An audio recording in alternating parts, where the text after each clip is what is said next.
Good evening and welcome to Primetime News on TV1. For the Newsfirst.lk, I am Mazra Hassan with our sign language interpreter for tonight, Brian D. Cruz. Let's start off with a look at your headlines for tonight. 14-year-old student dead following a bus and train collision in Thalemana. 15 people injured. India's Adani Group to have 51% of West Container Terminal. Owner of Adani thanks the Sri Lankan government. A decision has not been taken by the government to impose a ban on the burqa and the niqab. Assurance from the Foreign Secretary. Former Western Province Governor Azad Sali arrested by the CID in Kolpiti. Colombo District Court issues order on Vimal Veeravansa preventing defamation of Rishad Padyutin. BJP and AIA-DMK include a proposal to create a separate ELAM in Sri Lanka in their policy statement for the Tamil Nadu state elections.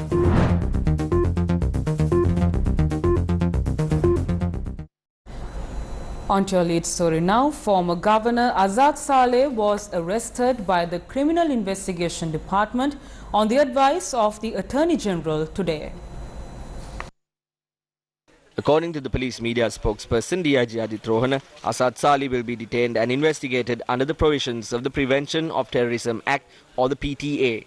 Attorney General Dappula Dilivera had advised the DIG in charge of the Criminal Investigations Department that Azad Saleh had committed offences under the Penal Code, Prevention of Terrorism Act and the International Covenant on Civil and Political Rights over a statement made on the 10th of March. This was confirmed to Newsfirst by State Counsel Nishara Jayaratna, who serves as the coordinating officer to the Attorney General. Former Western Province Governor Azad Saleh was arrested by the Criminal Investigations Department at around 6 p.m. in Kolpiti. He was arrested under the Prevention of Terrorism Act. Further investigations will be carried out while detaining him under the Prevention of Terrorism Act. Investigations will be carried out into him over the 2019 April 21st attacks as well. The Criminal Investigations Department will carry out the investigations.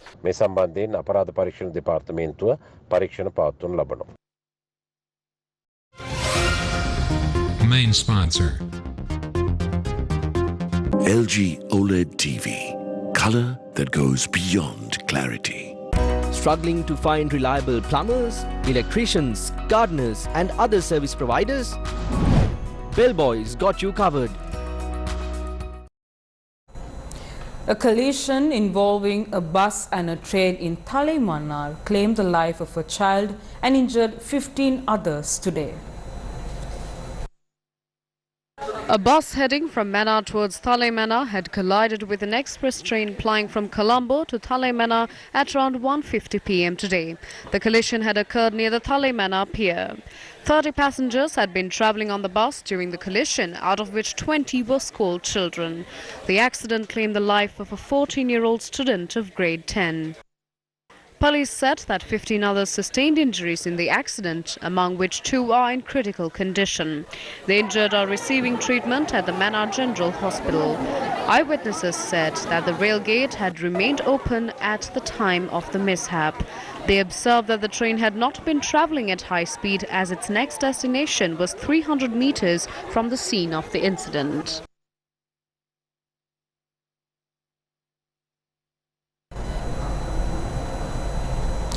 India's Adani Group has said that it will hold a 51% stake in the West Container Terminal of the Colombo port.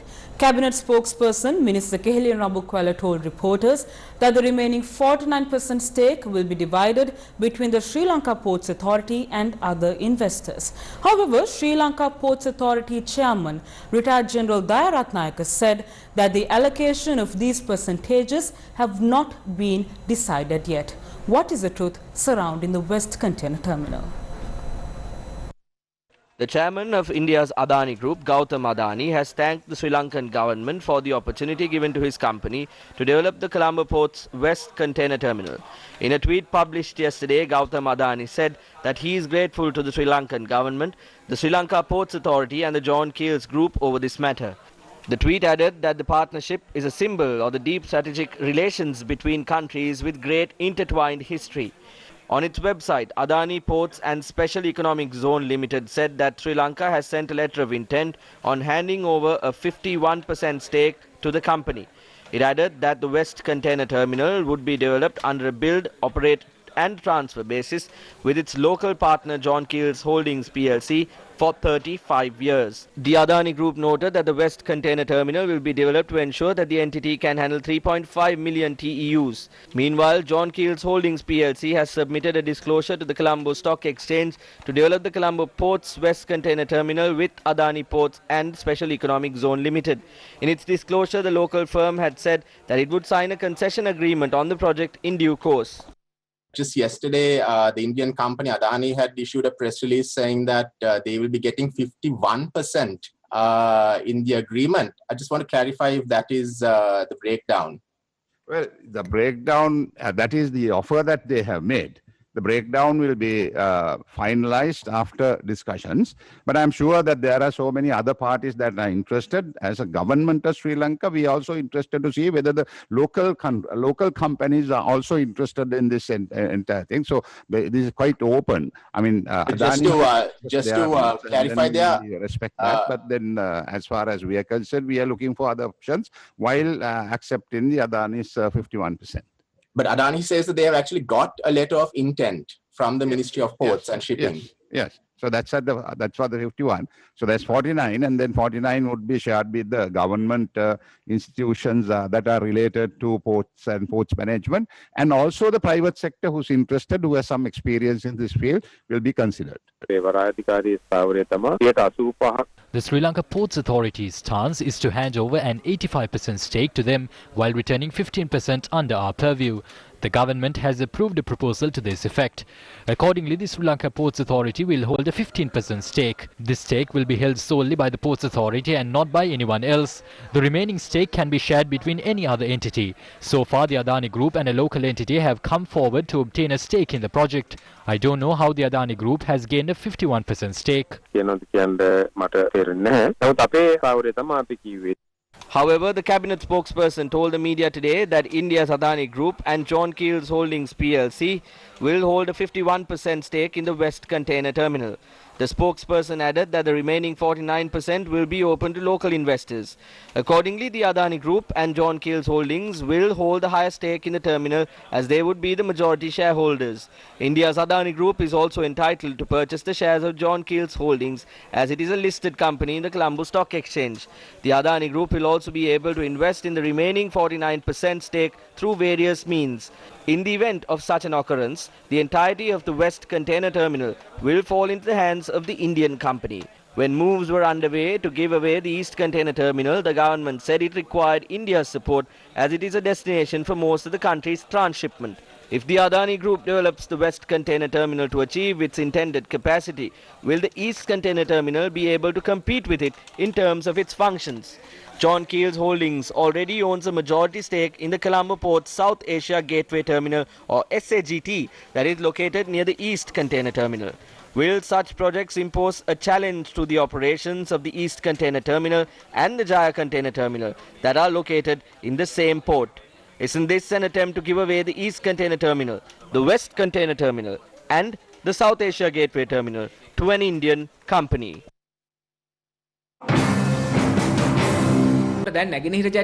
Although they say that the struggle of the East Container Terminal has been won, the West Container Terminal has been given to the Adani Group of companies for an even bigger stake.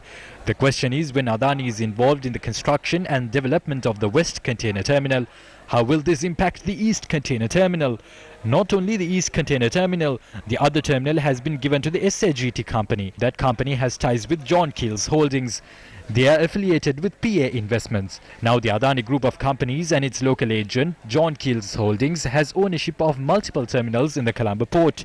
Therefore, a critical problem arises with regard to the profits earned by the Sri Lanka Ports Authority from the port. On one hand, the ports and airports of the country are being privatized, and when you look at it from a political angle, Sri Lanka is caught in the crossfire of the power struggle among China, the United States, Russia and India.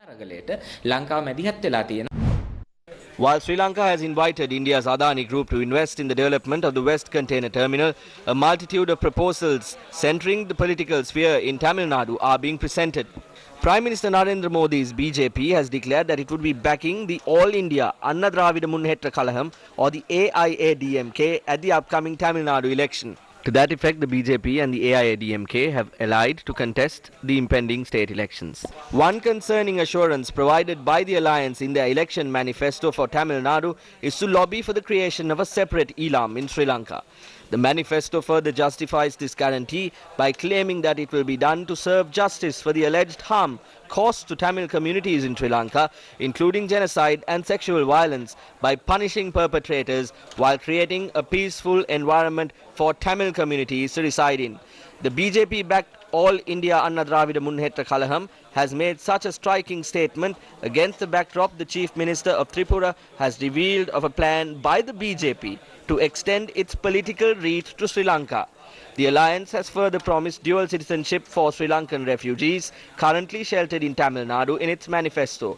Following the enforcement of the 20th Amendment to the Constitution, dual citizens are now allowed to contest in Sri Lanka's elections. By now, the All India Anna Dravida Munnetra Kalaham has voiced numerous concerns on Sri Lanka, including the creation of a separate Elam within the country, awarding dual citizenship to Sri Lankan refugees in Tamil Nadu, and, lest we forget, its emphasis on the need to enact the 13th Amendment to the Constitution, thereby empowering provincial councils, which was expressed during this year's UNHRC sessions, which are still ongoing. මේ ඉක්මනින් පළාත් සභා ඡන්දය පැවැත්වීමට උත්සාහ කරන්නේ Indian රජයේ බලපෑම මතද? එහෙම විශේෂ උත්සාහයක් නැහැ. We are not undertaking special efforts. The 13th Amendment is a part of the country's law. Therefore, passing the relevant laws in Parliament to conduct the election is our responsibility. Regardless of whether we favour this system or whether we wish to conduct the election, it is a part of the country's law. This is not a problem concerning India or the US. Meanwhile, representatives of the Samagi Jana Balawegaya met with the National Election Commission members on the possibility of conducting the Provincial Council elections. We met the Election Commission chairman as we wanted to inquire whether a decision has been made on conducting the Provincial Council elections. He said that the government has not decided whether the election should be conducted under the old, new or mixed electoral system. The poll can be held quickly under the old system. He said that it could be held in 3 months if the government makes a decision. The election can be held only in July or August if the new system is followed. Indian High Commissioner Gopal Bagle met with the representatives of several political parties during his visit to the northern and eastern regions last week. During talks with both government and opposition parties in the northern and eastern regions, the High Commissioner had discussed matters surrounding the 13th Amendment and the Provincial Council system. He had also visited the Army Security Force headquarters in Jaffna and participated in a meeting with the Jaffna Security Forces commander. The Indian High Commissioner had also visited the Naval and Maritime Academy at Trincomalee and handed over training equipment during the occasion. After the Indian Prime Minister's call in the morning, the President announced in the evening that the Provincial Council elections will be held. But Sarath Weerasekara did not know what the President has decided. Sarath Weerasekara said that they did not make that decision. The Indian High Commissioner visited the northern province and held discussions with the parties there. We can see that the foundation has been laid to create a branch of the Bharatiya Janata Party. The government is remaining silent now. Adani and Wilmar Trading are taking over the focal points of the country. The Indian government has clearly said that they are not involved and that it is a deal between the Sri Lankan government and the companies. That is very dangerous because our government is not dealing with other governments. Instead, we are directly liaising with companies. Foreign Secretary, retired Admiral Professor Jainath Kolamage has said that the government has not decided to ban the burqa and the niqab. He noted that such a proposal is only being discussed as a precautionary measure on national security grounds based on the Presidential Commission's investigations on the April 21st attack. But what was the rationale behind the whole timing? I mean, bringing this up at this moment, especially when the Geneva sessions are on as well. And we just saw yesterday the Pakistan ambassador here the Pakistan High Commissioner also raising concerns about the move. I mean, will this affect Sri Lanka overall in Geneva and with its relationship with the Muslim countries? No, I don't think there's any connection with the Geneva sessions with regard to this. This is an internal security matter, and it is not only internal, externally also there are enough and more countries who are considering this as a security threat. So that is the basis on which we have discussing this, and we will be moving forward towards that on the basis of national security, nothing else. That's the first one is the burqa. The other one is the, what do you call, the niqab. The other one is the hijab. As far as the hijab is concerned, we are considering the hijab, right? So these are all traditional Muslim dresses, right, in keeping with. Then you have other things like the Shailia and Al-Amira. These are all accepted, except these two. And these are two dresses that are under consideration whether this is there is any threat to national There are a couple of things to do. It has to be first discussed in the cabinet and presented before parliament. We will receive feedback in the future and then consider it.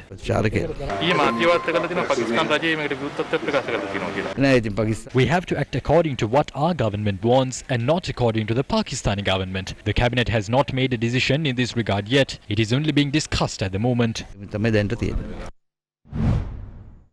Sri Lanka Muslim Congress parliamentarian Nasir Ahmed expressed his views on the cremation of COVID-19 deceased today. This is during a meeting of the Korale-Pattu West Coordinating Committee in Batticaloa. They are cremating the deceased. That is all I can say. They have cremated 182 deceased individuals. There is official and confidential information to this effect, but the government assisted us during this period. We understood their problems and they understood ours. It is not good to question how the remains of 39 individuals were brought here. This is what we worked for. Colombo District Court Judge Aruna Alutge issued an order on Minister Vimal Weerawansa preventing him from making any false and malicious statements causing defamation to parliamentarian Rishad Badruddin. Further, 3 private television channels were also issued an order preventing them from promoting the defamatory statements made by Minister Vimal Weerawansa. The Colombo District Court Judge ordered all respondents to appear in court on the 31st of March. Rishad Badruddin had filed an application with the court, noting that the comments made by Vimal Weerawansa on the 9th of March had caused harm to his reputation. Contradictory remarks have begun to emerge from within the governing faction at present with regard to the sugar scam.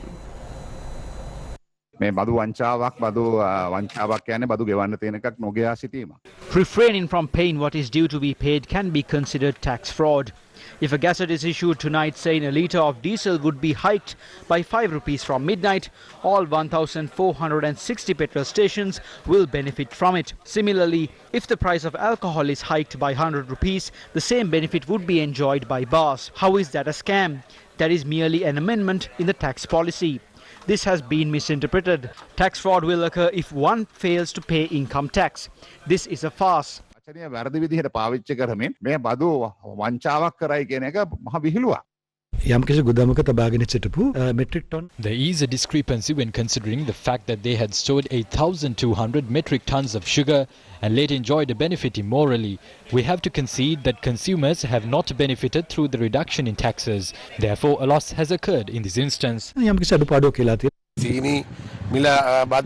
The president ordered for the tax on sugar to be reduced considering the woes of the people. However, a certain party enjoyed unwarranted benefits through this. We will not deny it. The president was vehement on such situations not occurring. We were hoodwinked. It is a lesson for us.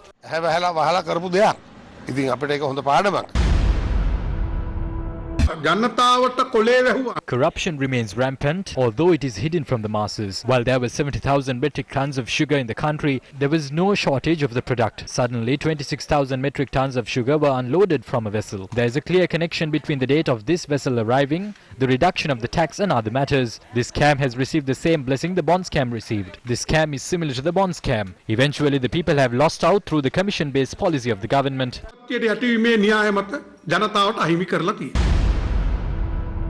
දැන් ප්‍රශ්නේ තියෙන්නේ මේක By now, the contents of the scam in its entirety have been revealed. The government officials are trying to deny this being declared as a scam. If this isn't a scam, the bond issue wasn't a scam either. This has clearly occurred through the illegitimate deals struck among their aides. So you cannot use Secretary to the Finance Ministry SR Artigala as the scapegoat to cover it up. It has been revealed to the country now. Forest Department officials visited the Sirasa Lakshapati program contestant who raised concerns on environmental destruction at the Singharaja forest and its surrounding areas. The police also recorded a statement from the contestant recently. Forest Conservation Department officials recorded a statement from the contestant this afternoon.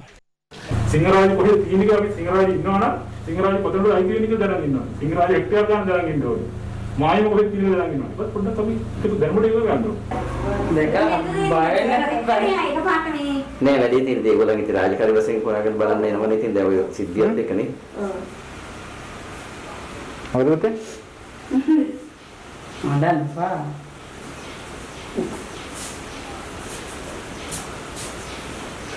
පොලිසියෙන් ආවද? පොලිසියෙන් ආවා. Polisi nggak ada, orang orang kata lagi. Media kata lagi kan, sering orang kata ini.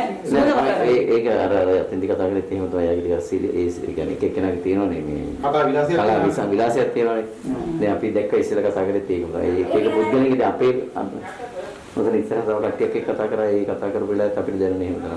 Ada mater ek part. අර වැඩසටහන මේ telecast වල පැවිසි අතරක් යන ගලින් ගෙදරට පොලිසියෙන් ආපුවම මිනිස්සු බය වුණා. ඊට පස්සේ ආපහු ඉතින් මේ දැන් මං වගේ කතා කරන්න ඉන්න කෙනෙක් වුණත් දැන් පසුබට වෙනවා. කීරවත් කතා කරන්නේ නැහැ නේ සර්. පරිසරය අතින් ගත්තට පස්සේ මේක මෙතන කරන එක පාරිසරික අහිත කරයි කියලා. ඔප්පු කරන්න පුළුවන් සාක්ෂි තිබිලත් මේක නැවතුන් නැතොත් මන් දන්නේ නැහැ ඉතින් රටට මොකක් වෙයිද කියලා. එතන පහු කළා මගේ ගෙදරට එන නිලධාරීන්ට එතන පහු කළානේ මගේ ගෙදරට නිලධාරීන් එන්න මගේ ප්‍රශ්න කරන්න කියලා ප්‍රශ්න කරන්න බැරියයි. ඔව් දැන් මෙයාලා කතා කරේ සර් මේක ගැන කියපු එකම එක්කෙනා මගේ කතා කරේ සර්. මෙයා විතරයි. එයාලා කියනවා ඔයා විතරයි ඔහොම කිව්වේ. අනිත් අය කතා කරේ නැහැ ඕක. මේ විදියට මාව යටපත් කරන්න හදලා හරි මොකක් හරි හේතුවක් හින්දා මේක මේ විදියට මෙතන මේ පරිසර විනාශය ඉදිරියට ගෙනිච්චොත් අනිවාර්යෙන්ම තව වැඩි කාලයක් යන ඉස්සර ලෝකුරුමයක් කියන තැනින් සිංහරාජ වැසිවනාන්තරේ ඒ නමින් ඉවත් වෙයි. ඒ ඔක්කොම බලලාද මේගොල්ලෝ ඊටම කපන්නේ පාංශු සංරක්ෂණ පනතේ හැටියට ඔක පාංශු සංරක්ෂණ කලාපයක්. ඩෝසරයක්වත් දාන්න බෑ උතන්ට. ඒක කොහොමද? දැන් මම කතා කරන්නේ පරිසර පනත කියලාද කියලා අහන මිනිස්සුන්ගෙන් මම අහන්නේ. එයාලා උතරේ වැඩේ කරන්නේ පරිසර පනත කියවලද? ඔය අපේ එකක් තාන්නේ. ඔව්. මම දැන් තර්ජන එනවා. තර්ජන කියන්නේ මෙහෙම කතා කරද්දි මට උනත් අර එකපාරට මං තාම අවුරුදු 19 වෙනි කොච්චරලත් මම සංවේදී ළමෙක්. කොච්චර හයියෙන් කෑ ගැහුවොත් එකපාරට අර හිතට දැන් පොඩි දෙයක් යද්දිත් කඳුළු වෙන්නේ අන්න ඒක හින්දා. ඒ කොහොම වුණත් අර මේක නැවතුණත් නැතත් මං හිතන්නේ මං මේ විදිහට කෑ ගහන එක නවතී කියලා. දැන් ඉතින් ඔහොම අවසරයකට වැඩි දෙනවනේ මෙයා කණෙන් හරි. ඔව් දැන් අර ඉස්සෙල්ලට තිබ්බට වඩා මට මොටිවේෂන් එකක් තියෙනවා මේක නවත්තන්න ඕනි කියන එක. මට යාලත් එක පෞද්ගලික තරහක් නැහැ සර්. ඉඩ මේ කවුද අයිතිකාරයා අරව මේව මුකුත් මන් දන්නේ නැහැ. මං කතා කරන්නේ ඉතින් සත්තු ටික ගැන. අර විදිහට ගස් කපලා දාලා පුච්චලා තියෙද්දි වතුර එකතු කරලා තියෙද්දි උඩහගෙන සත්තුන්ට මොකද වෙන්නේ? මිනිස්සුන්ට ඔක තේරෙයි සර්. තව ටික දවසක් යද්දි ඔය පැත්තේ ඉන්න මිනිස්සුන්ට බොන්න වතුර නැති වෙයි. අන්න එතකොට එදාට මිනිස්සු ඔක්කොම පාරට වහයි. එතකොට වෙන්න ඕනි දේවල් වෙලා ඉවර වෙලා තියෙයි. කොහොමද සර් මං කෑ ගහන එක නවත්තන එක නෑ සර්. දර අම්මා තාත්තා ගෙදරින් මොනවා හරි කිව්වොත් මිසක්කා දැන් මේ සර්ලා දෙන්න ආවත් දැන් එයාලා මට කිව්වා එයා කට වහගෙන ඉන්න. මට කතා කරන්න දෙන්නකෝ මම රජේ නිලධාරියෙක්.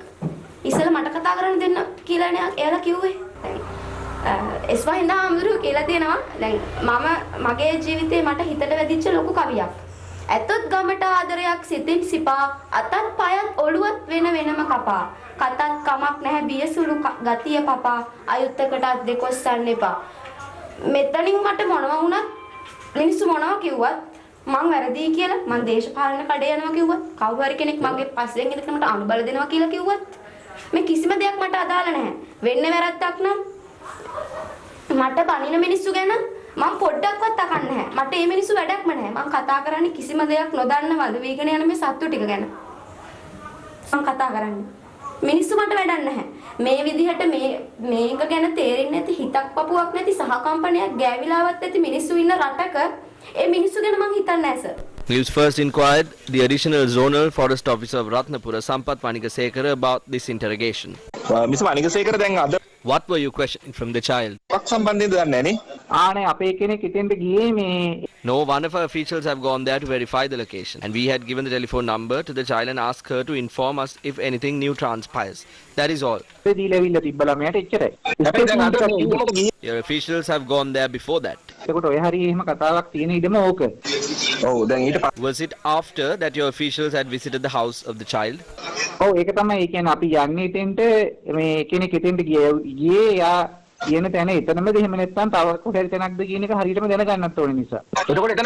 Had they obtained a permit to cut trees there? But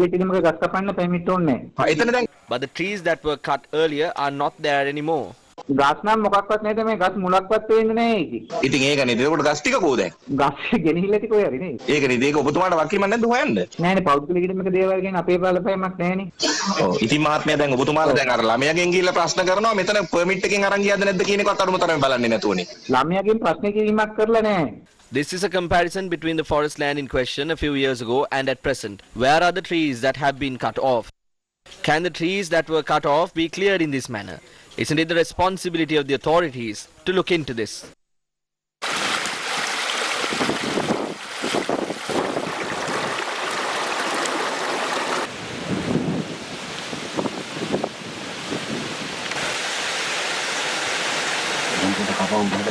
There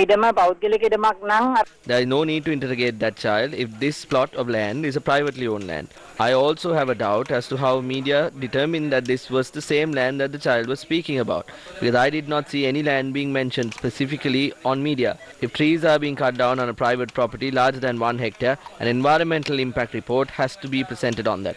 If that land is located within a sensitive ecological system, an environmental impact assessment has to be carried out regardless of its size.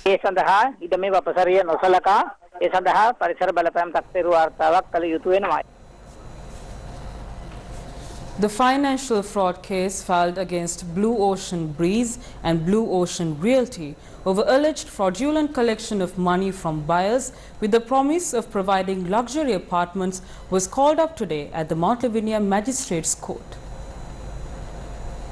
The court initially issued summons on 2 directors of Blue Ocean Breeze and Blue Ocean Realty, Sivaraja Thumilan and Surani Thumilan. The directors of Blue Ocean Group of Companies are on trial for criminal breach of trust, criminal misappropriation and cheating 275 million rupees from a well-known Sri Lankan born businessman based in Europe. When the case is called up today, President's Counsel Jayantha Veerasinghe, appearing for the accused, noted the transaction was civil in nature and could not be maintained in the Magistrates Court. President's Counsel Faisal Mustafa and several other counsels appearing for the complainant noted the money was obtained by the accused by committing deception and making a false representation that the accused meant to deliver apartments on the 31st of December 2019, which they never intended to do. The Mount Lavinia magistrate dismissed the objections raised by Sivaraja Thumilan and Surani Thumilan of Blue Ocean Limited and ordered the continuance of the criminal trial against the 2 directors and the company. The magistrate ordered the matter be fixed for trial. The Sri Lankan rupee further depreciated to 200 rupees and 06 cents against the US dollar today. This is the 3rd time in history that the Sri Lankan rupee has depreciated to more than 200 rupees against the US dollar. According to the Central Bank of Sri Lanka, the current buying rate of the US dollar today stands at 195 rupees and 28 cents, while its selling rate stands at 200 rupees and 6 cents. The last time in which the rupee had depreciated against the US dollar has been recorded in April last year amidst the outbreak of the COVID-19 pandemic in the country. According to the Department of Census and Statistics, Sri Lanka's economy contracted by 3.6% in 2020. Sri Lanka's first quarter GDP in 2020 recorded a negative growth rate of 1.8%. followed by a 16.4% economic contraction in the second quarter, the largest drop ever recorded in Sri Lankan history. The third and fourth quarters of last year witnessed an expansion in the economy, with both quarters reporting a GDP growth of 1.3%. The Sri Lankan economy as a whole contracted in the year 2020 with a negative GDP growth rate of 3.6% compared to the GDP growth rate of 2.3% in 2019. Sri Lanka's gross domestic product at constant price for the year 2020 had declined to 9.53 trillion rupees from 9.88 trillion rupees in 2019. The deadline to submit amended resolutions at the ongoing 46th UN Human Rights Council sessions ended today. The UN core group led by the United Kingdom had tabled a resolution against Sri Lanka at the ongoing 46th UN Human Rights Council sessions. The deadline to table the resolution ended at 5:30 p.m. Sri Lankan time today. The resolution's main sponsors comprise members of the UN core group that include the UK, Canada, Germany, Malawi, Montenegro and North Macedonia. More than 40 countries are signatories to the resolution, identifying themselves as either co-sponsors or additional co-sponsors. The resolution against Sri Lanka is scheduled to be taken up on the 22nd or on the 23rd of March. The 5th Intellectual Property and Legal Committee meeting and forum of the Asia Broadcasting Union was held online yesterday and today. The theme for this year's IPLC is Rethinking Protection of Intellectual Property in Digital Age. The IPLC is the ABU Legal Division's flagship committee and forum which deals with contemporary legal and copyright issues related to broadcasting. This forum and meeting threw light on legal issues related to international conventions and broadcaster rights in the age of new media. MTV Channel Private Limited, a part of the Capital Maharaja Group, holds the current chairmanship of the ABU IPLC. Mr. Suranga Jailat, Group Director, Legal of the Capital Maharaja Group, headed the event today, the final day of the forum. Bhagya, the contestant at the Sirasa Lakshapati program who spoke against deforestation near her residence, was reduced to tears today when she was interrogated by officers of the Divisional Forest Conservation Office. She was interrogated by police 2 days ago as well. Let's pause and think for a minute. Is this the fate that will befall those who speak about environmental destruction in the country? On that note, we end this edition of Primetime News for tonight. For the Newsfirst, I am Mazra Hassan, with our sign language interpreter Brian D. Cruz joining us via Zoom. Thank you for watching. Take care and good night.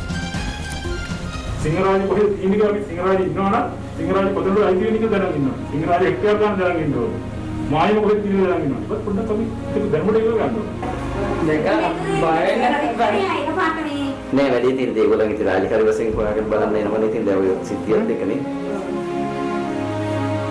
හවුද මතේ? දැන් බා.